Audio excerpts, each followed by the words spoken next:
military-industrial complex and the climate change. The US military, and this I read on Guardian, is estimated to, the US military alone as an institution is estimated to release, in 2015, release 70 million tons of carbon dioxide. This does not include the drones or the covert operations. Oil Change reported that the Iraq war itself, the first 4 years, released 141 million tons of carbon dioxide emissions in the first 4 years, which was more than 139 countries. And then think about it this way, what the facts I'm reading. Media Matters did a study then, ABC, CBS, NBC, Fox News, they analyzed their coverage, and in 2016, only 50 minutes was dedicated, 2015. And although 2015 was one of the hottest years, the entire media network gives it 50 minutes of coverage. I don't want to just paint a bad picture. Could you comment on these things briefly, and also talk about how we can break the silence on this?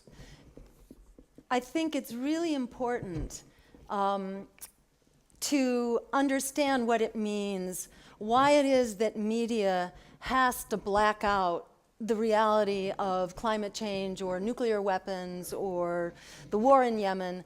They have to black it out because public resistance is so strong. How many polls have we seen showing public support, for example, for these recent airstrikes in Syria? There's no discussion of public opinion here because they know if they ask, they're not going to like what they hear. One poll was done, only one that I have seen, that was in the United Kingdom just before the Syria strikes. And support for those strikes was running at 22%.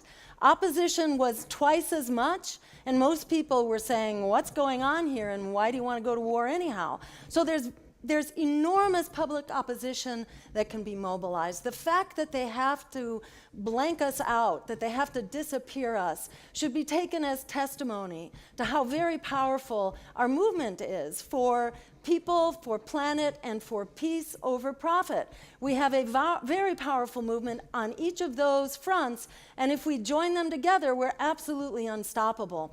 So I think the point is, for us to not allow them to discourage us. That is their most powerful weapon, is to try to convince us that we are powerless and to make us hopeless. But in fact, by recognizing we have the power, we do have the power, we can use that power, and the role of media here is so critical. So I really urge people to support this incredible organization, acTVism, and to become involved with it, and to become involved with the grassroots movements for each of these issues, because by doing that, we will reach critical mass. The only question is when, and the empire will continue to stumble and provide us openings to make that happen. So it's important for us to be in touch and to work together going forward.